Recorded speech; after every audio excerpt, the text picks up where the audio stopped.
இயேசுவில் பிரியமானவர்களே,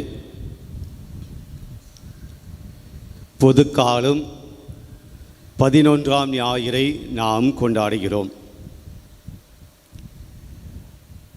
கடந்த 4 நாட்கள் நம்முடைய திருத்தலத்தின் பங்கின் பாதுகாவலர் கோடி அற்புத புனித அந்தோனியாருடைய பெருவிழாவை கொண்டாடி நாம் மகிழ்ந்திருக்கிறோம்.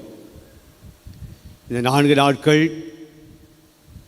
அந்தோனியாரை பற்றி பல்வேறு இறை சிந்தனைகளை நாம் பெற்றிருக்கிறோம். ஆண்டவருக்கு நன்றி சொல்லுவோம். இந்த பெருவிழா நாட்களுக்காக நன்றி சொல்லுவோம். ஆண்டவர் செய்த மகத்தான காரியங்களுக்காக நாம் நன்றி சொல்லுவோம். நாம் மீண்டும் பொது காலத்தினுடைய 11ஆம் ஞாயிற்றுக்கிழமைக்கு நாம் வருகிறோம். இன்றைய வாசங்களுக்குள் நாம் செல்லுகிறோம்.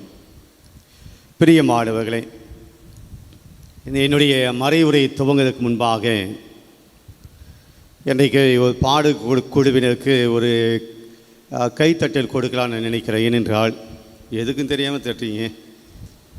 எதற்கென்றால் ஒரு தியான பாடலை மிக அழகாக பாடினார்கள். வழக்கமாக நல்லா பாடுவாங்க. இன்றைக்கு அது ஒரு ஃபீலோடு, அது ஒரு அந்த வார்த்தைகளுக்குண்டான ஒரு கனத்தோடு, அது வலிமையோடு மிக அழகாக இன்றைய வாசங்களுக்குண்டான ஒரு பாடலை தேர்ந்தெடுத்து மிக அற்புதமாக அந்த பாடலை பாடினார்கள். இன்னும் அந்த பாடலை கேட்க வேண்டும் என்று போல அந்த அளவுக்கு அவர்கள் பாடினார்கள். நம்முடைய பாராட்டுகளை நாம் அவருக்கு காலத்தை கடவுள் எழுப்பி நாம் தேங்க்யூ.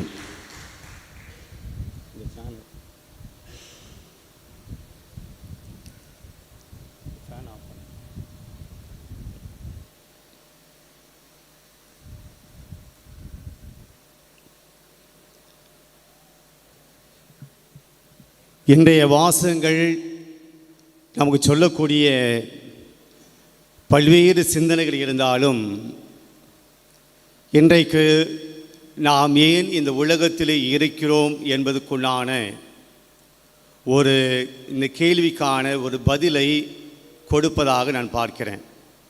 இப்போ நான் உங்களை கேட்டேன்னு வச்சுக்கேன், நீங்கள் ஏன் இந்த உலகத்தில் இருக்கிறீங்க அப்படின்னா அதை நம்ம தப்பாக எடுத்துப்போம். ஏன்னா அந்த உலகத்தில் இருக்கிற நீ அப்படின்னு கேட்குற போல எடுத்துப்போம். நீ எல்லாம் ஏன்டா அந்த உலகத்தில் இருக்கிற அப்படி கூட எடுத்துக்கலாம். பொதுவாக நாம் கொஞ்சம் யோசித்து பார்ப்போம், நாம் ஏன் இந்த உலகத்தில் இருக்கிறோம், ஏன் என்ன பதில் கிடைக்கிறது, ஏன் இந்த உலகத்தில் இருக்கிறோம், ஒரு மனுஷனா ஒரு கிறிஸ்தவனா. இப்போ நான் கேள்வி கேட்டுக்கிறேன், கொஞ்சம் பதில் சொல்லுங்கண்ணே. ஏன் இந்த உலகத்தில் நாம் இருக்கிறோம், ஒரு மனுஷனா ஒரு கிறிஸ்தவனா? இதை யோசிக்கவே இல்லையே ஃபாதர், நம்ம ஏன் அந்த உலகத்தில் இருக்கோம் அப்படின்னு சொல்லி அப்படி நினைக்கிறீங்களா? ஏன் இந்த உலகத்தில் நாம் இருக்கிறோம்? ஆண்டவரை மகிமைப்படுத்த. ஓகே, கோயிலையே உட்காந்துட்டு வேற என்ன கடமைம்மா உனக்கு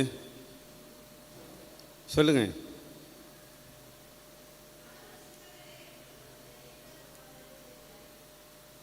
எதுக்காக பிறந்தது தெரியலையா? அதான் நானும் கேட்குறேன், எதுக்காக நீங்கள் பிறந்தீங்க அப்படின்ட்டு. நாம் எதற்காக இந்த உலகத்தில் இருக்கிறோம்? பிரியமான இந்த ஒரு கேள்விதான் இந்த வாசகங்களை படிக்கிற போது எனக்கு எழுந்தது. இதுக்குண்டான பதிலைத்தான் இந்த வாசகங்கள் கொடுப்பதாக நான் உணர்கிறேன். இன்றைக்கு நாம் ஒரு மனிதனாக இந்த உலகத்தில் இருக்கிறோம். இன்றைக்கு நாம் ஒரு மனுஷனாக இந்த உலகத்தில் இருக்கிறதே கடவுளுடைய மாபெரும் கிருபை. இன்றைய நற்செய்தி வாசகத்தில் ஆண்டவர் பன்னிருவரை அழைக்கிறார். பன்னிருவரை அழைத்து அவர்களுக்கு ஒரு பணியை கொடுக்கிறார். இயேசு பன்னிருவரை அழைத்த போது அங்கே 12 பேர் மட்டும்தான் இல்லை.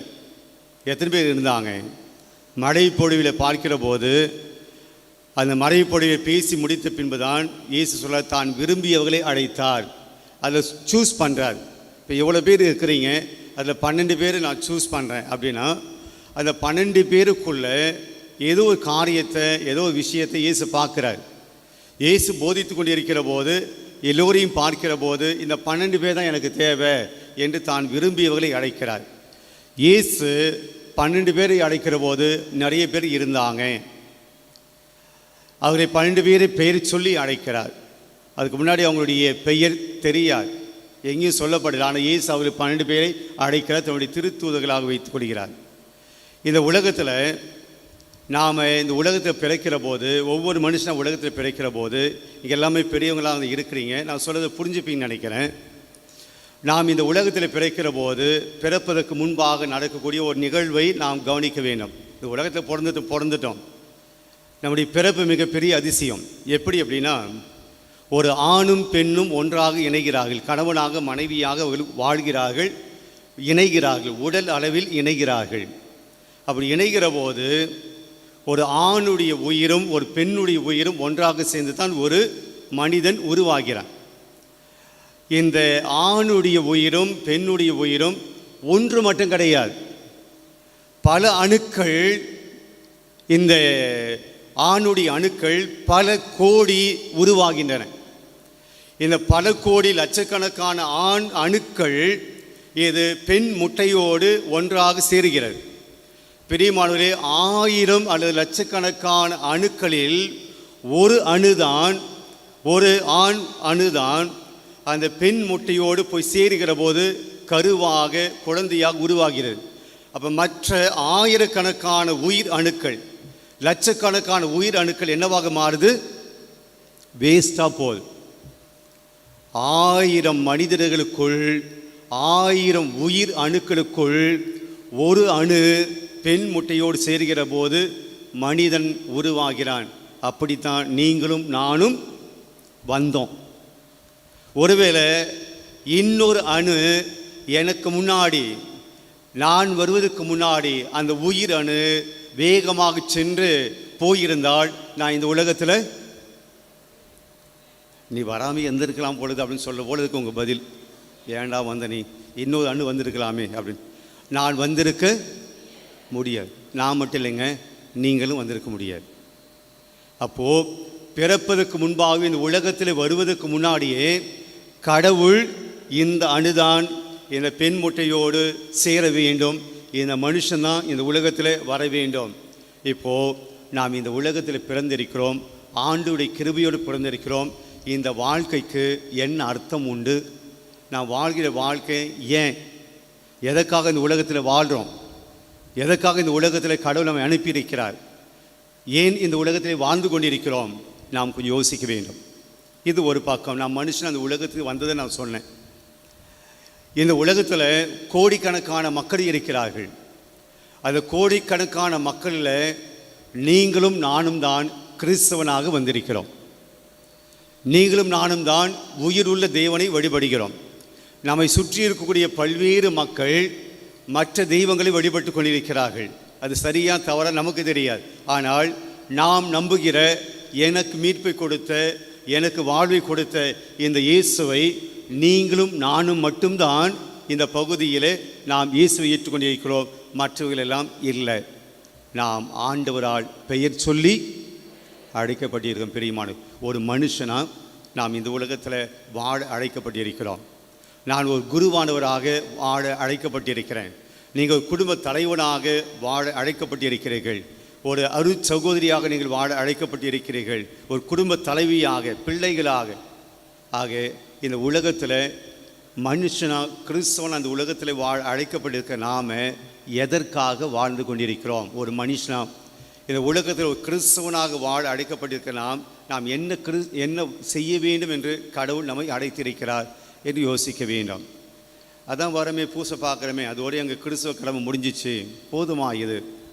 அப்போ இன்றைக்கு ஆண்டவர் இயேசு 12 பேரை பெயர் சொல்லி அழைத்து அவங்களுக்கு பணியை கொடுக்கிறார். நீங்கள் எதை தான் செய்யணும் அப்படின்னு சொல்கிறார்.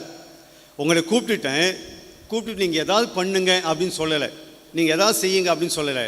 மாறாக 12 பேரை அழைத்தார். அழைத்த பின்பு அவர்களுக்கு அவங்களுடைய கடமையை, அவருடைய ரெஸ்பான்சிபிலிட்டி, அவங்களுடைய பொறுப்பை அவர்களுக்கு கொடுக்கிறார். என்ன பணி என்றால், இன்றைக்கு நாம் வாசித்த நற்செய்தியில் நாம் வாசிக்கிறோம். படிங்க.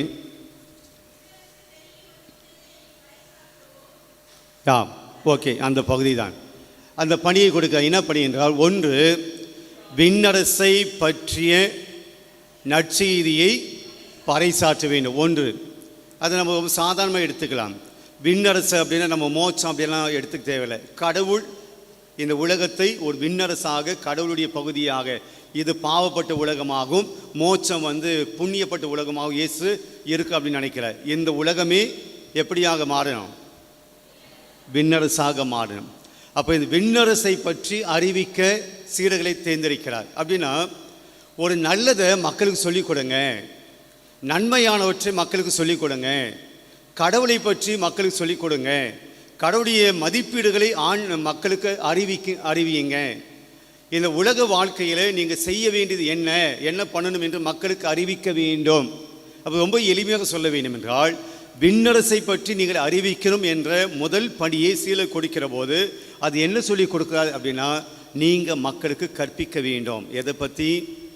நல்லதை பற்றி மக்களுக்கு சொல்லுங்க, கடவுளை பற்றி மக்களுக்கு சொல்லுங்க, கடவுளுடைய காரியங்களை பற்றி மக்களுக்கு சொல்லுங்க. பிரியமானவர்களே, இது முதல் பணி. நாம் இந்த உலகத்தில் மனுஷனாக, ஒரு கிறிஸ்தவனாக இருக்கக்கூடிய நமக்கு ஆண்டு கொடுத்த முதல் பணி என்னன்னா, நாமும் நற்செய்தியை அறிவிக்க வேண்டும். இப்போ நாம் என்ன நினைக்கிறோம் அப்படின்னா, நான் இயேசு சாமியை கும்பிட்றேன்பா, நான் பூசைக்கு வரேன்பா, நான் என்னுடைய ஆன்மீக கடமைகளை நான் சரியாக செய்கிறேன்ப்பா, நான் பாவ செய்யணும் பண்ணுறேன், நான் நன்மை வாங்கிக்கிறேன், நான் பூசைக்கு வரேன், நான் தியானத்துக்கு வரேன், நான் ஆராதனையில் பங்கெடுக்கிறேன், கடவுளுடைய எல்லா விதமான காரியங்களில், ஆலய காரியங்களில் நான் கரெக்டாக இருந்துக்கிறேன், நான் சாமியை கும்பிடுக்கிறேன், அதுக்கு மேலே எனக்கு எந்த விதமான பொறுப்பு, பதில், எதுமான பொறுப்பு எனக்கு இல்லை. அப்படி தானே வாழ்கிறோம். நான் பூசை பார்க்குறேன், நான் ஜெபமாலை சொல்லிக்கிறேன், நான் ஆராதனை பார்த்துக்கிறேன், நான் தியானத்துக்கு வரேன், நான் உங்களுடைய ஆன்மீக கடமைகளை பூர்த்தி செய்து கொள்கிறோம். என்னுடைய ஆன்மீக கடமை நான் பூர்த்தி செய்து அதுக்கு மேலே நான் கடவுளை பற்றி அறிவிக்க வேண்டிய கடமை எனக்கு உண்டு என்பதை நாம் மறந்து போகிறோம். ஆண்டவரை பற்றி சொல்லணும் என்கின்ற இந்த பொறுப்பு நமக்கு கடவுள் கொடுத்திருக்கிறார் என்பதை நாம் மறந்து போகிறோம். நீங்கள் கேட்கலாம், ஆண்டவரை பற்றி சொல்கிறதுக்கு எங்களுக்கு எங்கே வாய்ப்பு? ஒரு சண்டே இங்கே விட்டு பாருங்கள், அப்படி கிழின்னு கிழிச்சிடுவோம். பெரியமானவர்களே, செய்வீங்க, உங்களால் செய்ய முடியும். இதை செய்வதற்கு தான் திரு அவை என்ன சொல்லியிருக்கு? அன்பியங்களை உருவாக்கியிருக்கு. உங்கள் இடத்துல நீங்கள் இருக்கக்கூடிய மக்களுக்கு நீங்களே நற்செய்தி அறிவிங்க, பைபிளை படிங்க, பைபிளை படித்து உங்களுக்கு தெரிந்த நற்செய்தியை நீங்கள் மக்களுக்கு அறிவிங்க, நற்செய்தி பணி செய்யுங்க அப்படின்னு சொல்லி அன்பியத்தை உருவாக்கியிருக்கு. நம்ம அன்பியத்துக்கு வர்றதில்லை, அது ஒரு விஷயம். வந்தவங்க என்ன பண்ணுறோம்? பைபிளை படிக்கிறோம், முகத்தை முறைச்சி பார்த்துக்கோம், நீ சொல்லு, நீ சொல்லு, நீ சொல்லு. என்ன பண்ணுறோம்? ஆண்டுடைய வார்த்தை சொல்கிறதுக்கு நமக்கு வெட்கமாக இருக்கிறது, ஆண்டுடைய வார்த்தை சொல்வதற்கு நமக்கு பயமாக இருக்கிறது. அப்போ ஆண்டவர் சொல்கிறாரு, உன்னை நான் படைச்சது எதுக்கு? உன்னை நான் கிறிஸ்தவனாக ஆக்குனது எதுக்கு? நீ என்னை பற்றி சொல்லணும், நீ என்னை பற்றி பேசணும், நீ தெரிஞ்சுக்கிற அந்த ஆன்மீகத்தை, நீ தெரிஞ்சுக்கிட்ட அந்த இயேசுவை, உனக்கு புரிந்த அந்த இயேசுவை நீ மற்றவங்களுக்கு சொல்லு. அப்போ நம்ம செய்யலை அப்படின்னா என்ன அர்த்தம்? ஆண்டு நம்மை படைத்தது இதற்கு பதிலாக இன்னொரு ஆணுடைய அணுவும் பெண்முட்டியோடு இணைந்து இன்னொரு மனுஷன் உருவாகி இருந்தால் என்னை விட அவன் ஒரு வேளை நல்ல கிறிஸ்தவனா நற்செய்தி அறிவிக்கக்கூடியவனாக இருந்திருக்கலாம். பிரியமானவர்களே, ஆண்டு நம்மை நம்பி படைத்திருக்கிறார். நாம் அவரை பற்றி பேசுவோம் என்று நம்பி படைத்திருக்கிறார். நாம் வாய் மூடி கொண்டிருக்கிறோம். ஆண்டை பற்றி சொல்கிறதுக்கு நமக்கு பயம், ஆண்டை பற்றி சொல்வதற்கு நமக்கு தயக்கம், அச்சம். இதெல்லாம் சாமியாருங்க வேலை, இதெல்லாம் சிஸ்டருங்க வேலை, வேதியுடைய வேலை அல்லது பக்த சபைகளுடைய வேலை, இதெல்லாம் எங்கள் வேலை இல்லை. நாங்களாம் பொது நிலையினர், நாங்கள் சம்பாதிக்கணும், நாங்கள் எங்கள் பிள்ளைகளை கடமைகளை செய்யணும். அருமையாக சொன்னாங்க ஆவி மரியா, எங்களுக்கென கடமைகள் இருக்குது, அதை நாங்கள் செய்யணும். இதுவும் கடமை, இதுவும் பொறுப்பு. இதை செய்வதற்காகத்தான் கடவுள் உன்னை இந்த உலகத்தில் படைத்திருக்கிறார். ஸோ முதல் செய்தி, நாம் கிறிஸ்தவங்களாக இருக்கிற போது கடவுள் நம்மை பெயர் சொல்லி அடைத்திருக்கிறார். எதுக்கு? முதல் வேலை கடவுளை பற்றி சொல்லணும் அடுத்தவங்களுக்கு, தெரியாதவர்கள். ரெண்டாவது என்ன சொல்லியிருக்கிறார்? நலம் குன்றியலை குணமாக்குங்கள். அப்படி லைனை படிங்க. அடுத்தது, இறந்தோரை ஓய்வு பெற்று செய்யுங்கள், தொழுநோயை நலமாக்குங்கள், பேய் ஓட்டுங்கள். ஓகே, என்ன கூட மழையில் பிடிக்க கூடயா? ஓகே, இந்த 4 தான் சொல்கிறார். நீங்கள் இலவசமாக என்ன வாங்கிட்டீங்க அப்படின்னா, ஒன்று, நீங்கள் நோய்களை தீர்க்கக்கூடிய, பேய்களை ஓட்டக்கூடிய இந்த அதிகாரத்தை நான் உனக்கு கொடுத்துருக்கிறேன், இதை போய் செய்யணும். இது எல்லாமே பார்க்கிற போது உடல் சம்பந்தமான விஷயங்கள். ஒரு நோய்களை குணப்படுத்துவது யாருங்க? இன்றைய காலகட்டத்தில் நோயை குணப்படுத்துவது யார்? டாக்டர்ஸ். இங்கே டாக்டர்ஸ் இருப்பாங்க. இந்த டாக்டருடைய பணி என்ன? இந்த டாக்டருடைய வேலை என்ன? என்ன வேலை செய்கிறாங்க? நோயை குணப்படுத்துகிறாங்க, அது உண்மைதான். ஒரு டாக்டர்கிட்ட ஒரு பேஷண்ட் போனவொடனே அவங்களுடைய மனநிலை என்னவாக இருக்கணும்? மனநிலை எப்படி இருக்கணும்? இவங்களை வச்சு நிறைய சம்பாதிக்கணும், இவனை அப்படியே ஹாஸ்பிட்டலில் உட்கார வச்சு அப்படி அதுவா?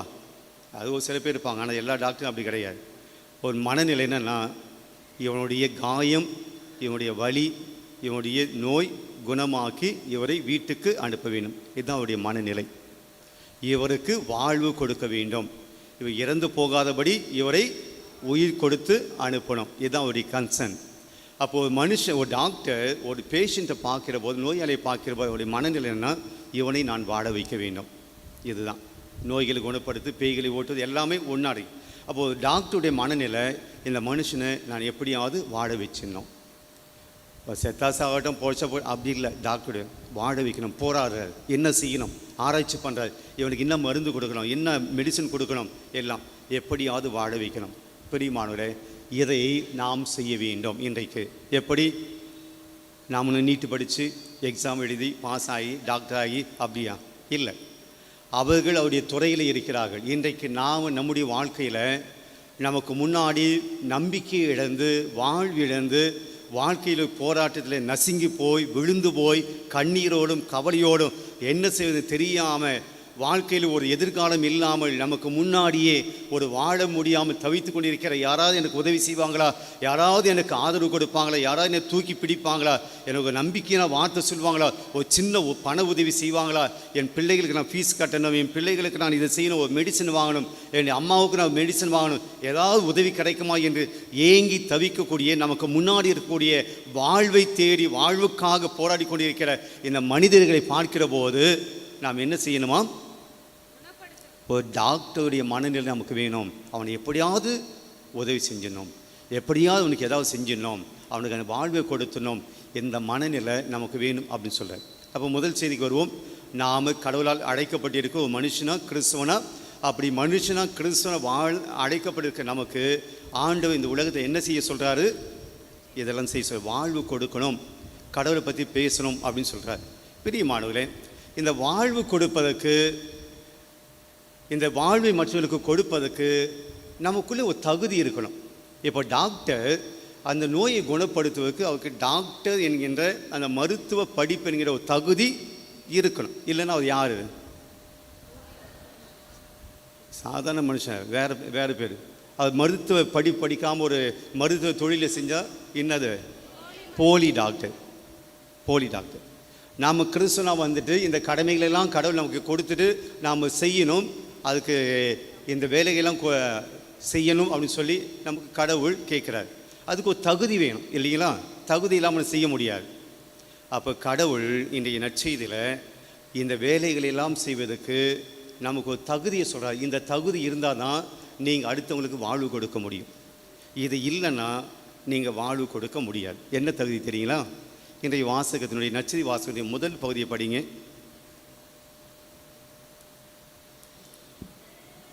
திரண்டிருந்த மக்களை அவர் கண்டபோது, இயேசு கண்டபோது அவர்கள் மேல் பரிவு கொண்டார். அவர் பரிவு கொண்டார். இதுதான், இந்த பரிவு என்கின்ற மனசு இருந்தால்தான் நான் முன்னாடி சொன்ன இல்லைங்களா, அதெல்லாம் செய்ய முடியும். இதுதான் தகுதி. உங்களுக்கு படிப்பு கிடையாது. அடுத்தவனுக்கு வாழ்வு கொடுப்பதற்கு உங்கள் படிப்பு அல்ல, அடுத்தவனுக்கு வாழ்வு கொடுப்பதற்கு பணம் அல்ல, அடுத்தவனுக்கு வாழ்வு கொடுப்பதற்கு உங்களுக்கு பெரிய பதவிகள் அல்ல, அதிகாரம் அல்ல. நீங்கள் அடுத்தவங்களுக்கு வாழ்வு கொடுப்பதற்கு உங்கள் கிட்ட இருக்க வேண்டிய தகுதி என்ன தெரியுங்களா? பரிவு. பரிவுக்கு என்ன விளக்கம்? What is the definition? இந்த பரிவு என்கிற வார்த்தைக்கு என்ன ஒரு விளக்கம் என்றால், யாராவது சொல்கிறீங்க? இரக்கம், இரக்கம், பரிவு, அதான் ஒரே வார்த்தையில் விளக்கம் கொடுங்க. திருக்குறள் அதுக்கு விளக்கம் இருக்கு இல்லையா, அந்த விளக்கத்தை கேட்குறேன். பரிவுங்கிற அந்த வார்த்தைக்கு என்ன விளக்கம், விரிவுரை, தெளிவுரை? பிரியமானவர்களே, என் கண்ணீரை நான் சிந்துகிற போது அது உங்கள் கண்ணீராக பார்ப்பது. என் வேதனையை, எனக்கு தான் வலி, ஆனால் என் வலியை பார்க்கிற போது உங்களுக்கே அந்த வலி இருப்பது போல நீங்கள் உணர்வது. என் துக்கத்தினால் ஒரு கண்ணீரை நான் விடுகிற போது அந்த துக்கம் உங்களுடைய துக்கமாக, உங்களுடைய கண்ணீராக நீங்கள் ஃபீல் பண்ணுறது.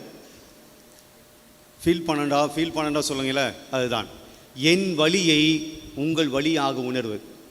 என்ன கூட முன்னால் இந்த கை வலி இன்னும் இருக்குது. இந்த கை வலி பார்க்கிற போது நீங்கள் எல்லாருமே கேட்டது என்னென்னா, எப்படி ஃபாதர் கை வலி எப்படி இருக்குது அப்படின்னு. அது வலி எப்படி இருக்குன்னு நீங்கள் கேட்டீங்க, அது கன்சர்ன். ஆனால் பரிவு என்பது என்ன தெரியுங்களா, என் வலியை உங்கள் வழியாக நீங்கள் உணர்வது. That pain you should feel that pain. அந்த அதுதான் பரிவு. இயேசு ஆயனில்லா ஆடுகளை போடி இருந்த மக்களை பார்த்து என்ன சொல்கிறாரு, பரிவு கொண்டார். அதுதான் தகுதி நமக்கு. அது இல்லை அப்படின்னா நான் முன்னாடி சொன்ன விஷயங்கள்லாம் செய்ய முடியாது. பிரியமானவர்களே, அப்போ அடுத்தவர்களுடைய வலியை, அடுத்தவர்களுடைய வேதனையை, என் கண் முன்னாடி துன்பப்படுகிற அந்த மனுஷனுடைய உணர்வுகளை, அவனுடைய அந்த கஷ்டங்களை, கண்ணீரை எனதாக்கி கொள்கிற போது அது என்னுடைய கஷ்டமாக, என்னுடைய வழியாக அது மாறுகிறது. அப்போ அந்த வழி எனக்கு வருகிற போது நான் என்ன செய்வேன், அவனுக்கு உதவி செய்ய எனக்கு மனசு வரும். பச்சாதாபம் இல்லைங்க, பச்சாதாபம் கிடையாது. ஐயோ கஷ்டப்படுறார், உடம்பை பார்த்துக்கோ, ஐயோ கஷ்டப்படுறார், உடம்பை பார்த்துக்கோ. இது ஒரு பரிதாபம். அச்சுச்சோ எவ்வளோ கஷ்டப்படுறாங்க, பரிதாபம். பிரியமான பரிவு என்பது பச்சாதாபத்தை விட மேலானது. பரிவு வார்த்தையில் நின்று போயிடும், பார்த்துங்க உடம்பு பார்த்துங்க அப்படி. அது பரிவு என்பது அதுக்கு மேலாக போவோம். என்ன செய்யும், அவருடைய துன்பத்தை என் துன்பமாக மாற்றிவோம்.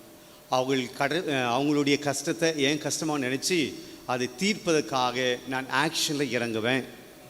நான் டாக்டரு எல்லாத்தையும் கேட்டுட்டு ஓகே அப்படிங்க ஆக்ஷனில் இறங்குறார். அவருடைய வலியை உணர்ந்து கொள்கிறார், அவருடைய காயத்தை உணர்ந்து கொள்கிறார், இந்த வேதனைக்கு என்ன காரணம் என்பதை தேடுகிறார். அந்த வேதனைக்கு உண்டான மருந்தை அவர் கொடுப்பதற்கு போகிறார். அதுதான் ஆக்ஷன். அப்போ பரிவு உள்ளவர்கள் ஃபீல் பண்ண மட்டும் போதாது, ஆக்ஷனுக்கு போவாங்க. பிரியமானவர்களே, இன்றைக்கு ஆண்டவர் இயேசு நமக்கு சொல்கிறது என்னென்னா, உங்களுக்கு பரிவு இருந்தால் தான் நீங்கள் அடுத்தவங்களுக்கு வாழ்க்கை கொடுக்க முடியும். இந்த பரிவு என்பதை எப்படி நம்ம புரிஞ்சிக்கலாம் அப்படின்னா, இயேசு 2 எடுத்துக்காட்டு சொல்கிறார். பரிவு உள்ளவர்கள் இப்படியாக இருப்பாங்க. ஒன்று கழுகு, 2வது நல்ல ஆயன். கழுகு எங்கே வருது இன்றைக்கி வாசகத்தில்? முதல் வாசகத்தில் வருது. என்ன சொல்கிறாரு, எகிப்திலேருந்து நான் உங்களை கூட்டிகிட்டு வந்தேன் இல்லைங்களா, கூட்டிகிட்டு அந்த 40 ஆண்டுகள் பாலைவனத்தில் நீங்கள் நடந்தீங்க இல்லைங்களா, அப்போ நான் உங்களை எப்படி பாதுகாத்தேன் அப்படின்னா, ஒரு கழுகு தன்னுடைய குஞ்சுகளை தன்னுடைய இறக்கை கீழ் வைத்து பாதுகாத்தது போல நான் உங்களை பாதுகாத்தேன். கடவுளுடைய பரிவை பாருங்கள். அவருடைய பரிவை சொல்கிறார், இஸ்ராயல் மக்களே நான் உங்களை மீட்டுட்டு வந்தேன் எகிப்திலிருந்து. எப்படி அப்படின்னா, நீங்களா அப்படியே வரல, ஒரு கழுகு தன் குஞ்சியை ரெக்கன் மேல் வைத்து அப்படியே பறக்கிற போது வந்தது போல் நான் உங்களை கூட்டிகிட்டு வந்தேன். கழுகு தன்னுடைய குஞ்சுகளை எப்படி வளர்க்குன்னு தெரியுங்களா? தன்னுடைய குஞ்சுகளை எப்படி அது பயிற்றுவிக்கும், ட்ரெயின் பண்ணும் தெரியுங்களா? பறப்பதற்கு கூட்டில் இருக்கும். ஒரு குறிப்பிட்ட காலம் வந்த உடனே அந்த குஞ்சுகளை தன்னுடைய ரெக்கையில் வச்சுக்கும். ரெக்கையில வைத்து கொண்டு மேலே போயிட்டு பறக்கும். பறந்து கொண்டு இருக்கிற போது தன்னுடைய ரெக்கைகளை அதை சுருக்கி கொள்ளும். அந்த ரெக்கையில் மீது இருக்கக்கூடிய குஞ்சுகள் என்ன ஆகும், கீழே விழும். அப்படி விழுகிற போது ஒரு குறிப்பிட்ட இடம் வந்த உடனே அவை ஆபத்து, இனிமே அது தன்னால் பறக்க முடியாது, குஞ்சுகளால் பறக்க முடியாது, அப்படி ஆபத்தில் போன்னு சொன்ன அந்த கழுகு மேலிருந்து கீழே வந்து தன்னுடைய குஞ்சுகளை மீண்டும் தாங்கிக் கொள்ளும். இப்படி தான் கழுகு தன்னுடைய குஞ்சுகளை பாதுகாக்கிறது. அப்படியே கெட்டியாக பிடிச்சிக்கிட்டு பறக்க விடாமல் செய்யலை, அது பறக்க விடுது. ஆபத்து வருகிறது என்ன பண்ணுது, ஓடி வந்து தாங்கி கொடு. சில பிள்ளைங்க நீங்கள் அப்படி தான் வளர்க்குறீங்க. எந்த துன்பமும் எந்த பிரச்சனையும் எந்த கஷ்டமும் பிள்ளைகளுக்கு கொடுத்துடக்கூடாது. அப்படியே பொத்தி பொத்தி வளர்க்குறது.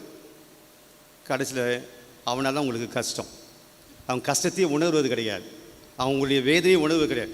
நான் பட்ட கஷ்டம் என் பிள்ளைக்கு தெரியக்கூடாது, நான் பட்ட கஷ்டம் என் பையனுக்கு தெரியக்கூடாது.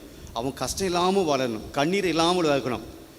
கடைசியில் அவன் கஷ்டம் இல்லாமல் வளர்ப்பான், கண்ணீர் இல்லாமல் அவன் வளர்ப்பான். நீங்கள் தான் கண்ணீர் விடணும், நீங்கள் தான் கஷ்டப்பட்டு நிற்கணும்.